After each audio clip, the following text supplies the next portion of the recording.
मैं चित्रस पांडे आपका अपने YouTube चैनल पर स्वागत करता हूं। आज हम लोग देखेंगे किसी आवेशित तार के निकट किसी बिंदु पर विद्युत क्षेत्र की तीव्रता या तीव्रता ज्ञात करना। वेक्टर E बराबर 1/4πε02 λ/r का निगमन। बहुत ही इंपॉर्टेंट डेरिवेशन है ये बहुत ही इंपॉर्टेंट डेरिवेशन है। और इसमें एक डेरिवेशन और है, गॉस की प्रमेय की सहायता से निगमन करना है कूलाम के नियम का। वो एक लास्ट डेरिवेशन होगा इस चैप्टर का। हम लोग इसको कवर करने के पश्चात एक डेरिवेशन और देखेंगे। इसके पश्चात ये लास्ट होगा हम लोगों का। इसके बाद एक डेरिवेशन को करने के बाद ये लास्ट होगा। आज हम लोग देखेंगे किसी आवेशित तार के निकट किसी बिंदु पर तीव्रता कैसे ज्ञात की जाती है। वेक्टर E बराबर 1/4πε02 λ/r का निगमन करना है। पूरा डेरिवेशन हम लोग देखेंगे बड़े आराम से कैसे क्या किया जाता है। माना कि एक चालक तार है, एक चालक तार है।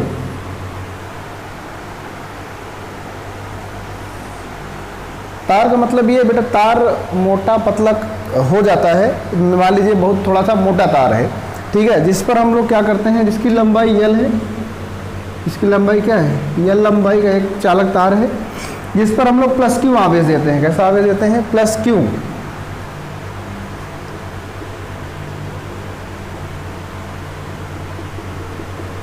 क्या करते हैं? बाहर से प्लस क्यू आवेश देते हैं, क्योंकि संपूर्ण चालक एक समान रूप से क्या होता है? फैल जाता है।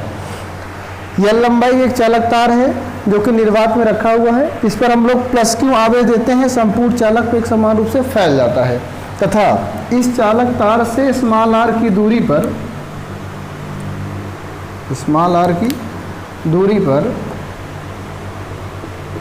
एक बिंदु P है जहां पर हमें विद्युत क्षेत्र की तीव्रता ज्ञात करनी है। एक बिंदु P है जहां पर हमें विद्युत क्षेत्र की तीव्रता ज्ञात करनी है। अब हम L लंबाई एवं R त्रिज्या, ये क्या है? R त्रिज्या है, के लंबवृत्तीय बेलन की कल्पना करते हैं। ये भी परिभाषा आपको समझाते हैं। एक बार आप रुक जाइए थोड़ा सा, आप पहले आप इतना देखिए, ऐसा फिगर बनाया गया है। इसके पहले हम लोगों ने प्लेट के बारे में देखा था। एक प्लेट थी, दो प्लेट थी। आज हम लोग देख रहे हैं एक चालक तार है जिस पर हम लोग देख रहे हैं कि एक चालक तार है जो कि निर्वात में रखा गया है। इसकी लंबाई क्या है? L है। इस पर हम लोग क्या करते हैं? प्लस क्यू आवेश देते हैं। एक समान रूप से पूरे में क्या होता है? फैल जाता है, जिसके कारण इसका एक ही पृष्ठ घनत्व लैम्डा हो जाता है। अभी परिभाषा हम लिखा देंगे, पहले आप ऐसा करिए, डायग्राम बना ली, तब तक हम लोग इंक डाल लेते हैं।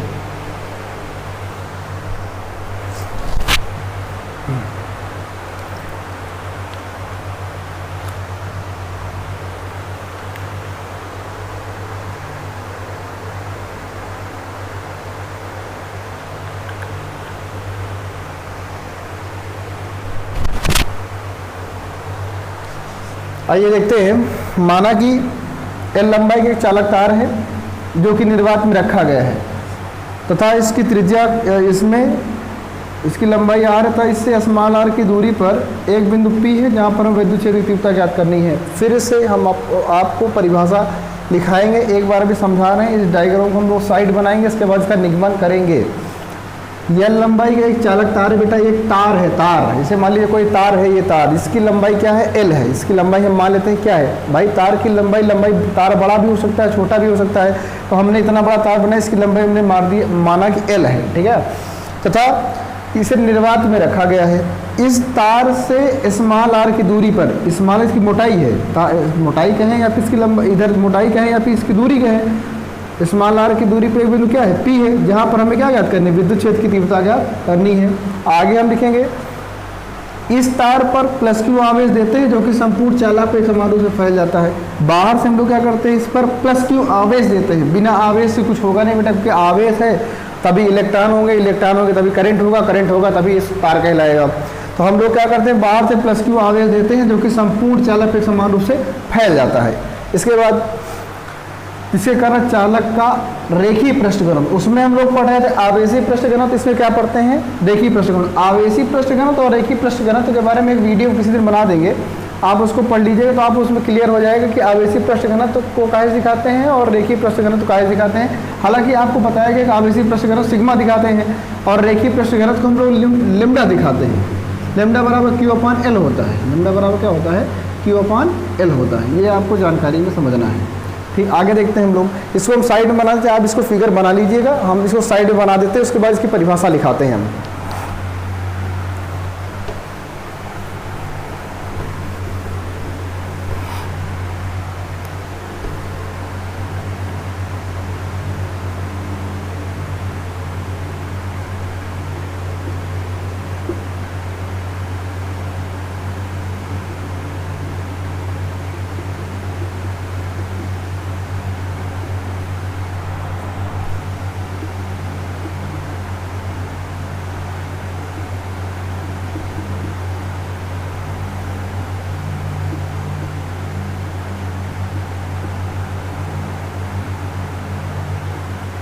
ये फिगर समझने के वास्ते बना लिया गया है। किसी किसी बुक में ये सीधा सीधा बना होता है, तो ये सीधा और मतलब तिरछा में कोई अंतर नहीं है, आप जैसे चाहे वैसे बना लीजिए फिगर में कोई दिक्कत वाली बात नहीं है। आप चाहे तो ऐसे बनाइए, किसी किसी बुक में ऐसे बनाया गया है, किसी किसी बुक में क्षैतिज ऊर्ध्वाधर बना दिया गया है। ठीक, इससे कोई मतलब नहीं है।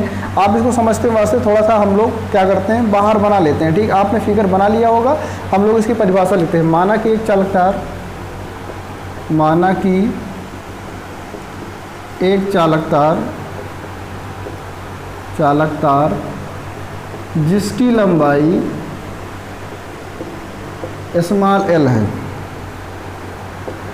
माना कि एक चालकतार जिसकी लंबाई स्मॉल एल है, निर्वात में रखा गया है। निर्वात में रखा गया है। निर्वात का मतलब होता है जहाँ पर वायु ना हो, जहाँ पर वायु ना हो वहाँ पर रखा गया। निर्वात का मतलब ये होता है। लिखना चाहें लिखे, एक अपनी भाषा होती है, हम लोग लिख देते हैं, नहीं ज़रूरी नहीं होता है, जो भी आप समझें। ठीक है, आगे करते हैं। तथा रखा गया है, तथा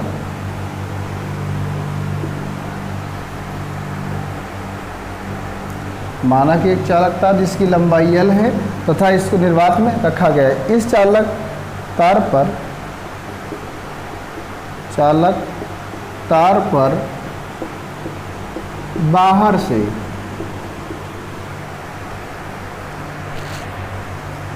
प्लस क्यू आवेश देते हैं। बाहर से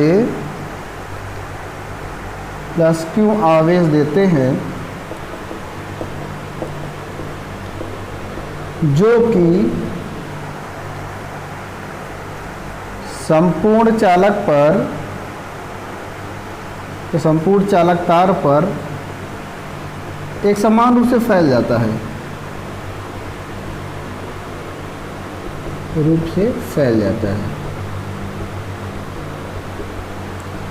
फिर से एक बार आप पूरी परिभाषा बोल देंगे। माना कि एक चालकतार जिसकी लंबाई एल है, जिसकी लंबाई क्या है? एल है, निर्वात में रखा गया है। इस चालकतार पर बाहर से प्लस क्यू आवेश देते हैं। बाहर से क्या करते हैं? प्लस क्यू आवेश देते हैं, जो कि संपूर्ण चालकतार पर, पूरे चालकतार पर एक समान रूप से क्या होता है? फैल जाता है। इतना आप नोट कर लीजिए, इसके बाद हम इसको मिटा देते हैं।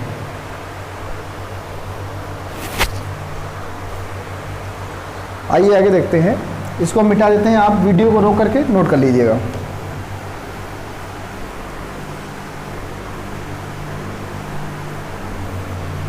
एक समान रूप से फैल जाता है, जिसके कारण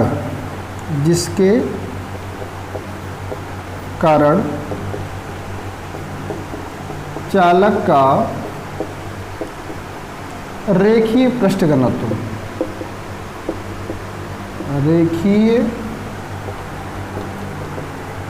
घनत्व लेम्डा हो जाता है। इतनी भाषा एक लाइन में लिखेंगे, इसके बाद नई लाइन से लिखना स्टार्ट करेंगे। अब हम एल लंबाई एवं स्मॉल आर त्रिज्या के लंबवृत्तीय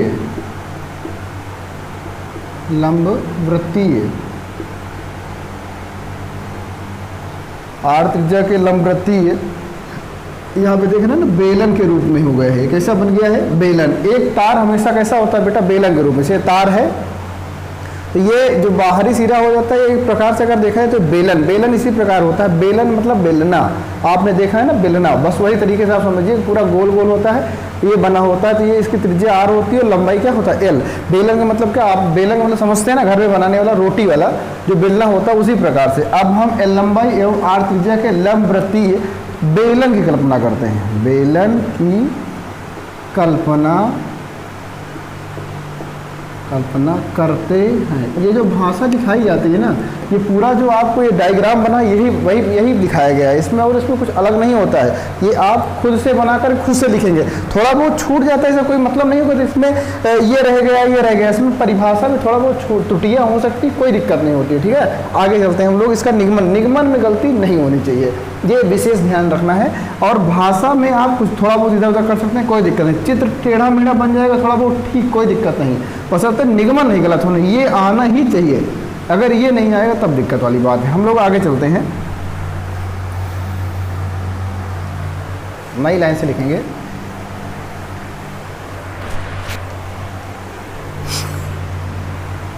लिखेंगे यहाँ पे गौसी पृष्ठ, गौसीय पृष्ठ से निकलने वाला फ्लक्स, गौसीय पृष्ठ से निकलने वाला फ्लक्स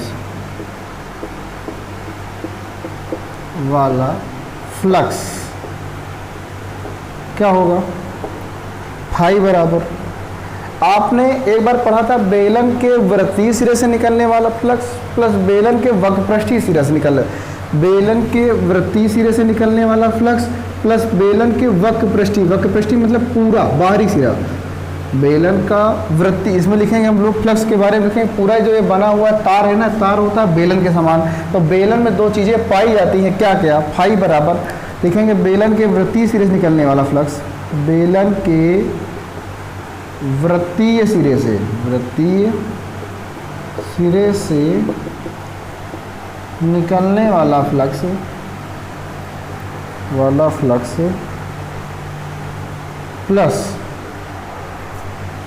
प्लस बेलन के वृत्ति से, प्लस लिखेंगे बेलन के वक्रपृष्ठीय सिरे से निकलने वाला, बेलन के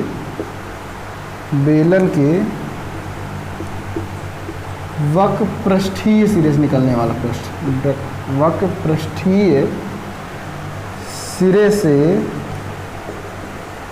निकलने वाला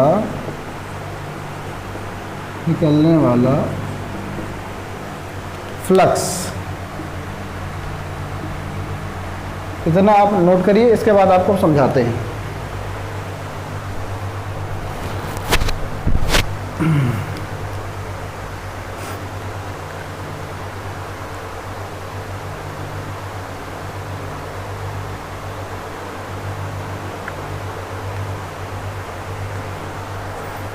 आइए देखते हैं आगे, बेलन के वृत्तीय सिरे से निकलने वाला फ्लक्स प्लस बेलन के वक्रपृष्ठीय सिरे से निकलने वाला फ्लक्स। बेलन के ये हम इसके बारे में बता चुके हैं, वृत्तीय सिरे और वक्रपृष्ठीय सिरा क्या मतलब है। इसको आपको तैयार करना है, पीछे वाली वीडियो अगर आप देखेंगे तो वहाँ आपको पता चलेगा, अच्छे समझाएंगे वृत्तीय सिरा क्या होता है और वक्रपृष्ठीय का मतलब क्या होता है। यहाँ पर हम सीधा लिखेंगे बेलन का वृत्तीय सिरा और वक्रपृष्ठीय सिरा का मतलब क्या है, यही लिख देते हैं या फिर इसको मिटा देते हैं हम।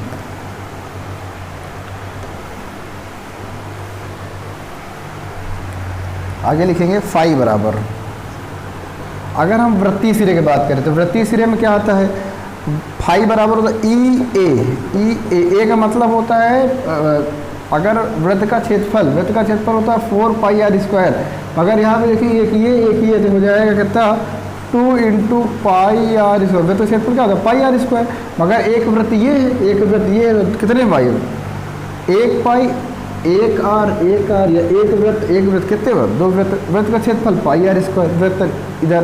तो एक आपने पढ़ा है सूत्र, अगर आप वीडियो नहीं देखें पहले वाली वीडियो देख लीजिए, फाई बराबर होता है ई ए कास थीटा, फाई बराबर क्या होता है ई ए कास थीटा। इसको हम आप क्या करेंगे, यहाँ लिखेंगे इंटू कास थीटा, कास, और यहाँ पे जब थीटा का मान रखेंगे तो थीटा का मान हम लोग यहाँ पे रखेंगे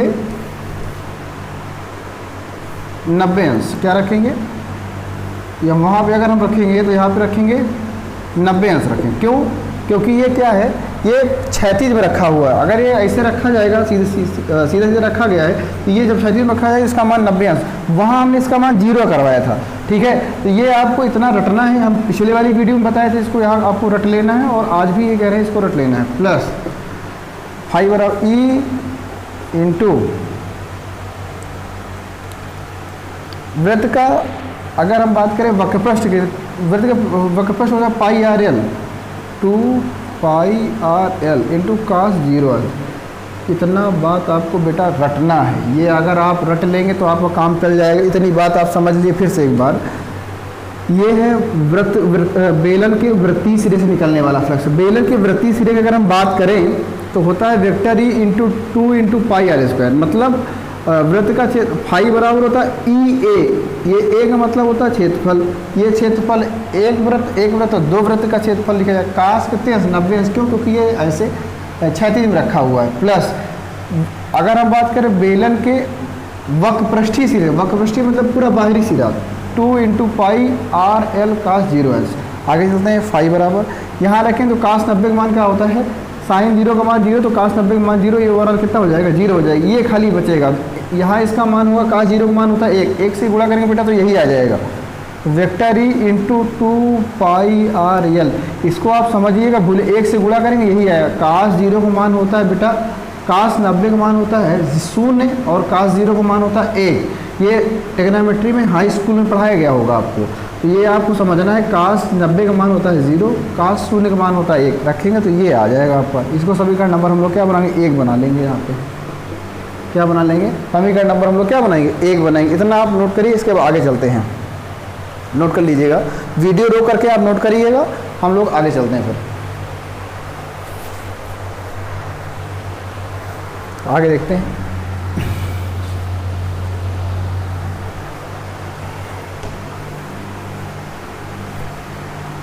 आगे लिखेंगे, परंतु गास की प्रमेय से, परंतु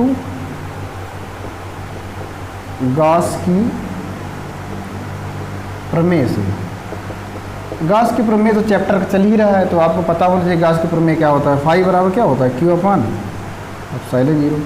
फाई बराबर क्या होता है, एप्सिलॉन 0, क्यू अपान एप्सिलॉन 0। आगे अगर हम बात करें तार की, तार का होता है रेखीय पृष्ठ, लैम्डा बराबर होता है क्यू अपान एल। तार का होता है रेखीय पृष्ठ घनत्व। तार क्या होता है, चूंकि हम लोग जानते हैं लैम्डा बराबर होता है क्या, क्यू अपान एल, तो फिर रेखीय पृष्ठ घनत्व क्या हो जाता है लैम्डा, तो लैम्डा बराबर क्यू अपान एल। अगर हम बात करें क्यू बराबर, तो ये गुणा में, ये भाग में इधर आएगा गुणा में, तो क्यू बराबर हो जाएगा lambda into L, lambda into L हो जाएगा ऐसे। फिर फाई बराबर क्यू के स्थान हम लोग लिख लेंगे लैम्डा इंटू एल अपान कहेंगे एप्सिलॉन 0 के। इतनी बात आपको समझ में आए तो इसको समीकरण नंबर कितना बना लीजिए, दो बनाएंगे। एक पिछले वाला बना लिए हैं, दूसरा ये बन जाएगा। अब हम लोग क्या देखेंगे कि समीकरण 1 में भी फाई है और समीकरण 2 में भी फाई है, तो हम लोग क्या करें, समीकरण 1 और 2 की तुलना कर देंगे। इतना आप नोट कर लीजिए, इसके आगे हम लोग चलते हैं।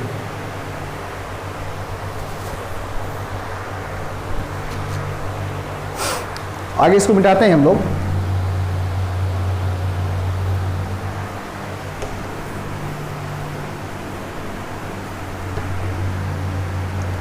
समीकरण आगे लिखेंगे, समीकरण 1 व 2 से, समीकरण 1 व समीकरण 2 से।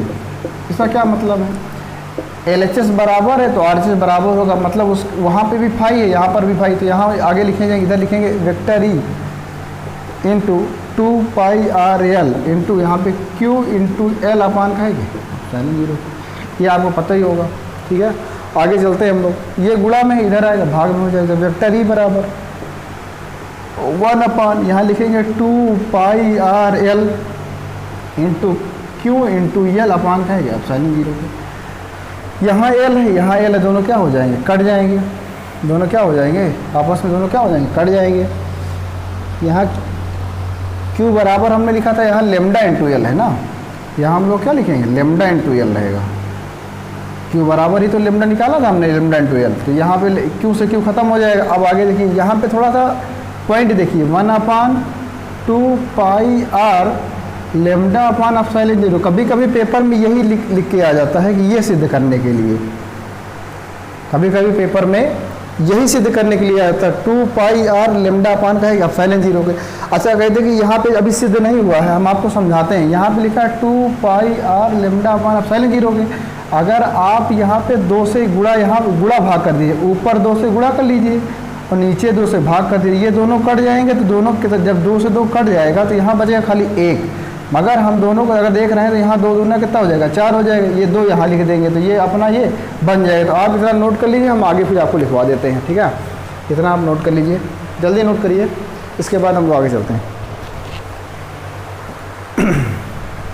वीडियो को रोक करके आप इसको लिख लीजिएगा आराम से, हम लोग आगे देखते हैं।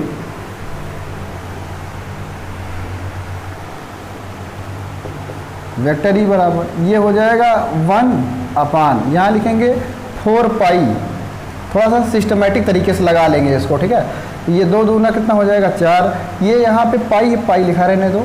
ये एप्सिलॉन इधर उठा लाओ इसको, क्योंकि गुणा में 3 से गुणा करते हैं अगर 2 को तब पर भी 6 आता है, 2 से गुणा करते हैं 3 को तब पर भी 6 ही आता है। ये आपको नॉलेज में होना चाहिए। इसको हम 2 दूना 4 कर लेते हैं, एप्सिलॉन 0 इसके साथ लगा लेते हैं, ठीक है। और ये जो 2 है इसको इधर लिख देते हैं 2 इंटू लेमडा अपान। ये नीचे ऊपर नहीं होगा, अगर ऊपर गुणा है तो ऊपर ऊपर के साथ होगा, नीचे नीचे साथ होगा। इंटू यहाँ पे लिख लेंगे हम लोग कहेंगे आर की। यही क्या करना सिद्ध करना तो प्रूफ सिद्धम।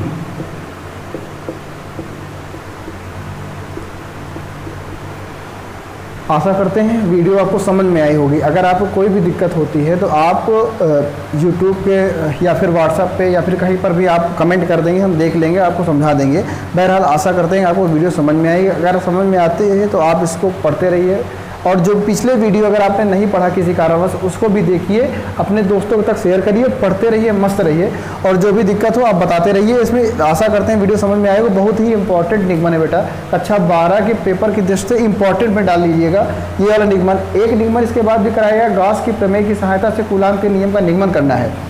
इसके बाद वो निगमन करवाया जाएगा कल के डेट में। कल वो एक लास्ट इस चैप्टर का निगमन होगा। आप अगर आपने नहीं देखा हमारी आगे वीडियो जो हो चुकी हैं, आप उनको जाइए प्लेलिस्ट में देखिए, आपको मिल जाएंगे। आप उसको पूरा एक ये नहीं कि थोड़ा बहुत अगर आगे पीछे हो तो आप वैसे भी नोट कर लीजिए, कोई दिक्कत नहीं है। क्योंकि जैसे अब मान लीजिए निगमन हो चुका है, ये निगमन आपको इसमें सेकंड चैप्टर में है, ठीक है। तो उसको चाहे आगे नोट करें चाहे पीछे नोट करें, उसमें आपको मिलेगा ही मिलेगा, ठीक है। उसमें आगे पीछे नहीं कि आगे हो गया पीछे हो गया।